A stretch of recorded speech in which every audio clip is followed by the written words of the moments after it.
Morning, everyone. It's Dr. Cortez, and today we're going to continue our lesson on writing your research, specifically writing your objectives.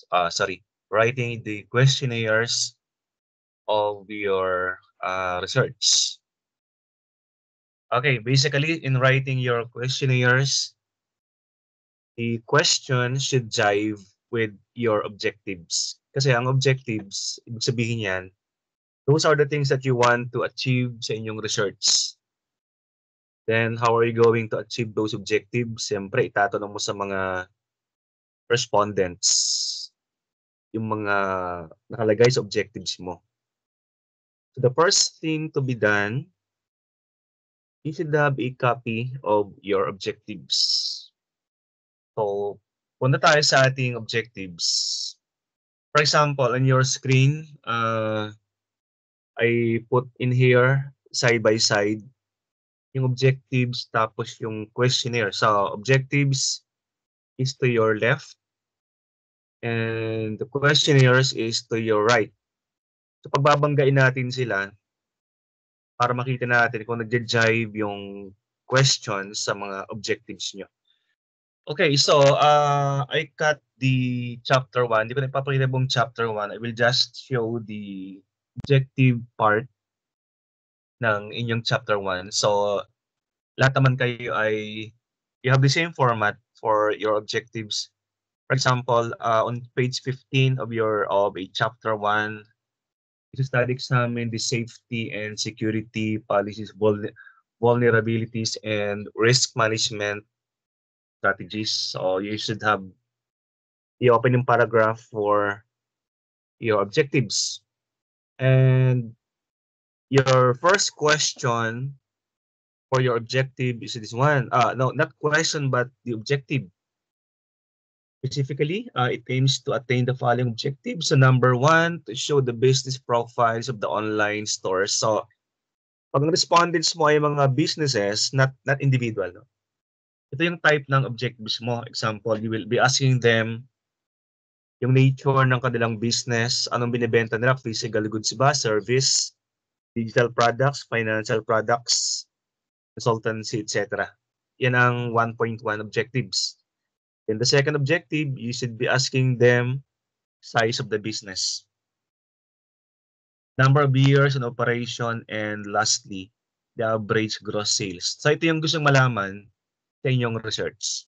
So, therefore, ito yung mga itatanong mo sa mga respondents kasi you can't achieve these objectives kung hindi mo itatanong sa mga respondents. So your first question, let's go to your right. Your objective should have uh, a cover letter, for example. So meron siyang cover letter like this one. Okay, so pwede mo siyang uh, i-shorten. So you should have the title, the name of the researcher. So 5 kayo or 3. And I should be signing sa inyong cover letter. No? So just mention your names, the title of your research, and kung saan school kayo belong, and what is your degree or program enrolled in. And you should the salutation. Alright, so given that, so punta sa ating first question, itatanong nyo, yan ang unang tanong. So therefore, sa unang questions nyo, you ask them about the nature of the business. So ito, right? So you enumerate mga choices. Ano klaseng business meron sila. So generic ha, hindi nakalagay dito restaurant or stores, but ito, you can copy this type of choices for 1.1. In your 1.2, the size of the business, you ask them when it comes to example number of employees,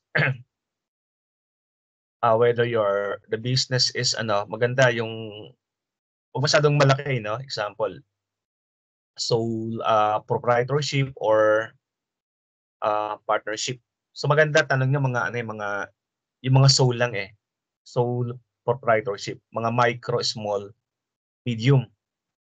So depende sa size, no?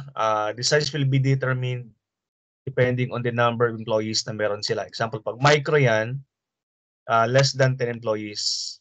Pag small, 10 to 99. Pag medium, 100, etc. So they will be choosing which one. Then in your 1.3, number of years in operation. So sa mga, pag ang respondents mo ay yung mga demographic profile. So ganun din, palitan mo lang ng demographic profiles.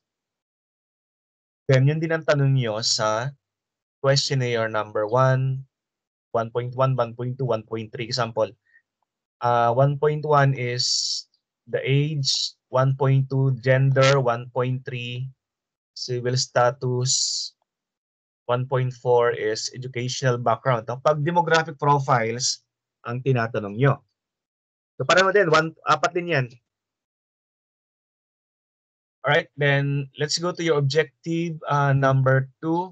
Example in this research objective, he wants to know the extent on which the online stores impose the safety. Gaano ka-extensive yung imposition ng safety and security sa kanilang company as part of risk management. So, tulad din niya, meron siyang mga choices. Di ba sabi ko, you should have like 9 choices dito. We call those as indicators, setting objectives, no? Then, on your questionnaires, so ganun din, parang ililipat mo lang to. Kaya lang, pag sa objectives, you start with the word to know. As objective yan. Kapag punta sa inyong questionnaires, huwag mong gamitin yung to kasi ito ay tanong na. Example, number 2, on the extent of imposition. So ganun din guys, we are synchronizing yung objectives and your questions. So on the extent of the imposition. So ganun dito yung number of objectives sa kabila. And important nga pala sa mga sa mga questions, no, you should be very clear anong gagawin sa tanong. Example dito, the direction. Please give the necessary information about the business by checking. So they'll be checking here. Again, ay face-to-face survey. May bigay ng hard copy, then they will be checking dito. No? Pero pag yan ay online survey, they will just tick mark yung mga choices. Alright? Then sa number 2, iba naman instruction dito sa number 2 nyo. Please, very important, you should be given the instructions, directions. Example, please indicate by check mark in the appropriate blank if what is the extent of the imposition of the safety. Then below that, you will be writing the Likert. Diba? You already have the Likert in mga pagpipilian. Example, number 5, to a great extent.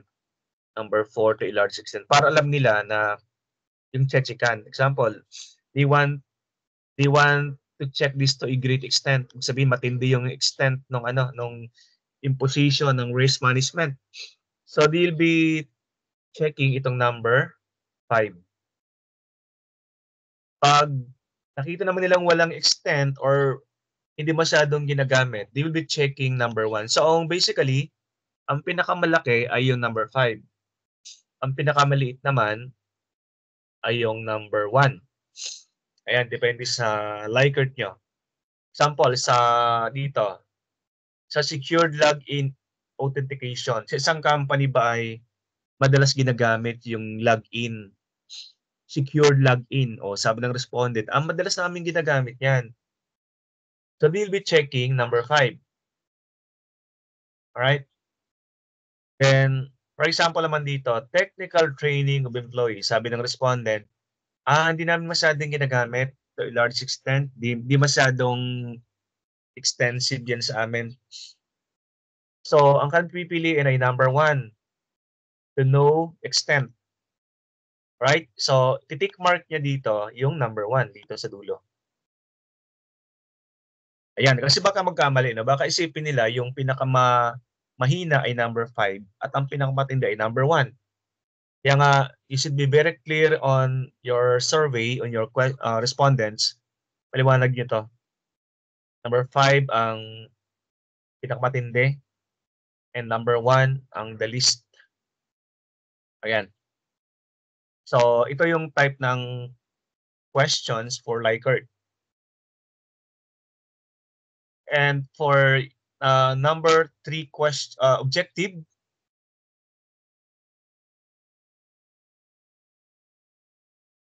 okay, the next objective to determine the frequency naman. So the researcher want to know yung frequency gaano kadalas ginagamit. Ayan. No? So frequency of occurrence of the threats that hinder effective risk management.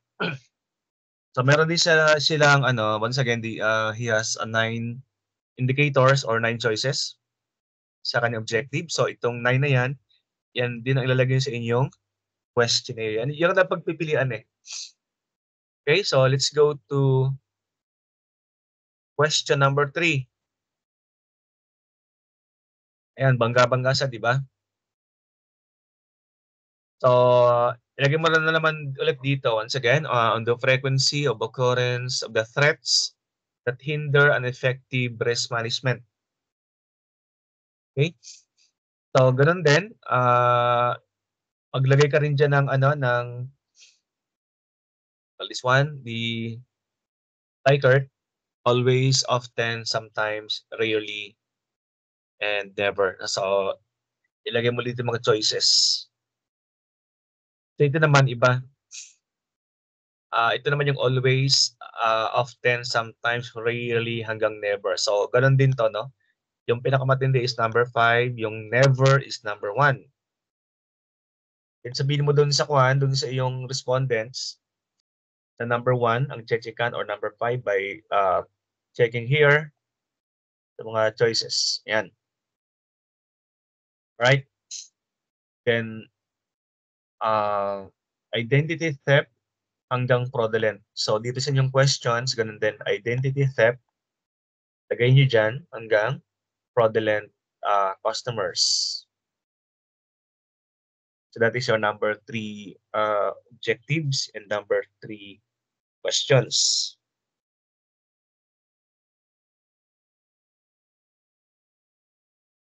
Okay, and let's go to question, objective number 5 niya. Objective number 4. Ayan, objective number 4.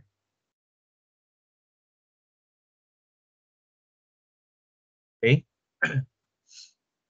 So, to gather the remedies recommended by the online stores, improve risk management.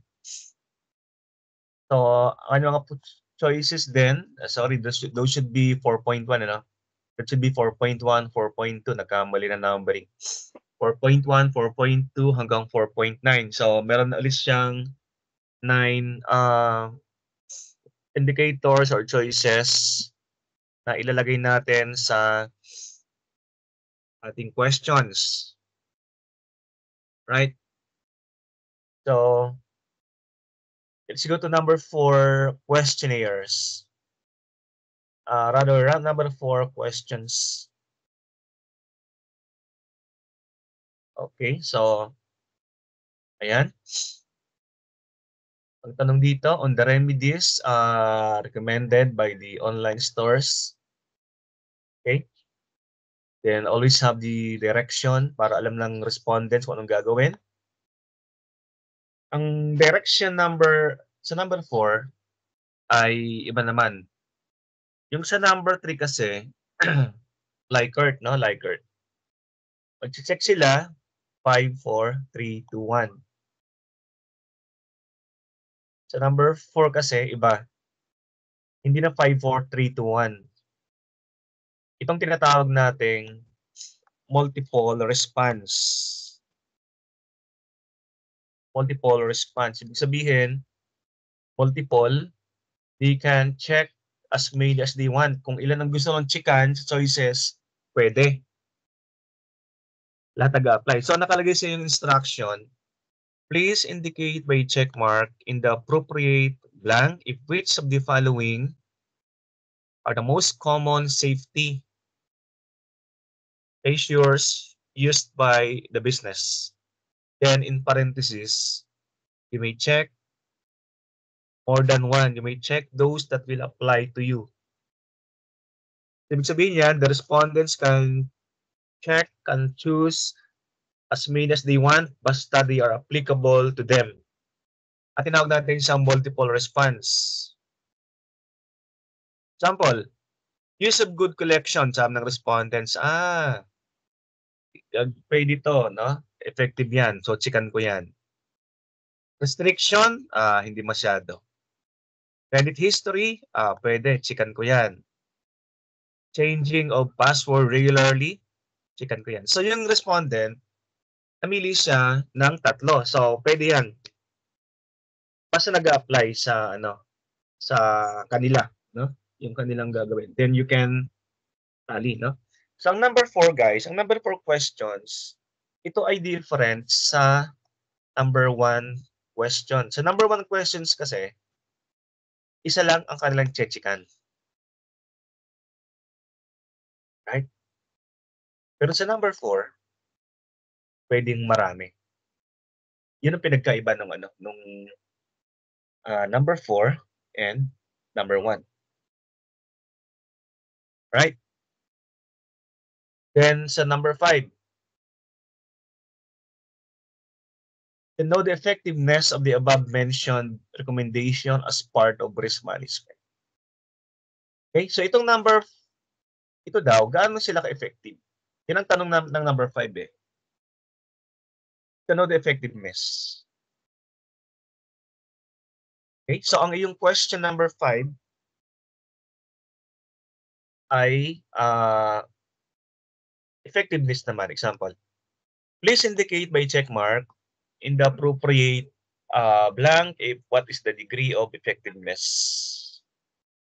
Number 4, very effective. Number 3, effective. Number 2, less.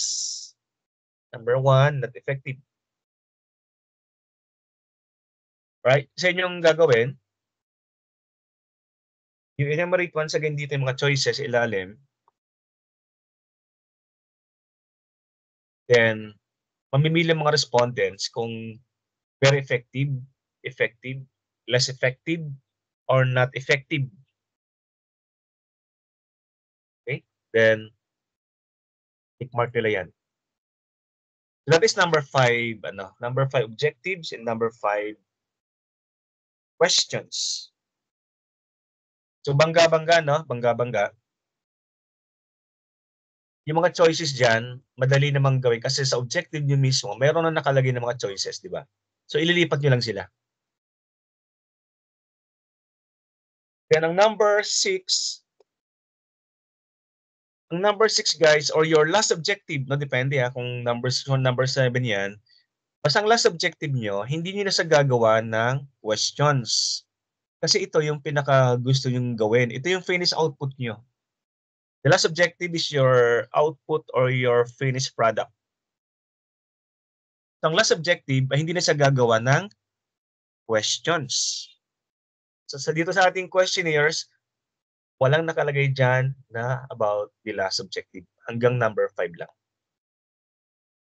So, ayan basically yung last objective, hindi nagagawa ng question. So, basic yan. Magkaka-in-sync, synchronize yan, magkakatapat, bangga-bangga ang objective and your questions. And don't forget to write the salutation. Thank you for your cooperation. Yan, sa inyong mga tanong. And I already discussed to you guys kung ilang respondents ang kailangan nyo. Okay, so if you are going to di ba sabi ko okay, sige, baka kasi we don't have time na. Sige, we will now allow online Basta you determine kung sino mga respondents nyo. You may now distribute your questionnaires online using Google Form. Kasi kulangin tayo sa oras. Okay, so with that, guys, I hope that you have learned something in drafting your questionnaires. And this has been Dr. Parta signing off. See you, everyone.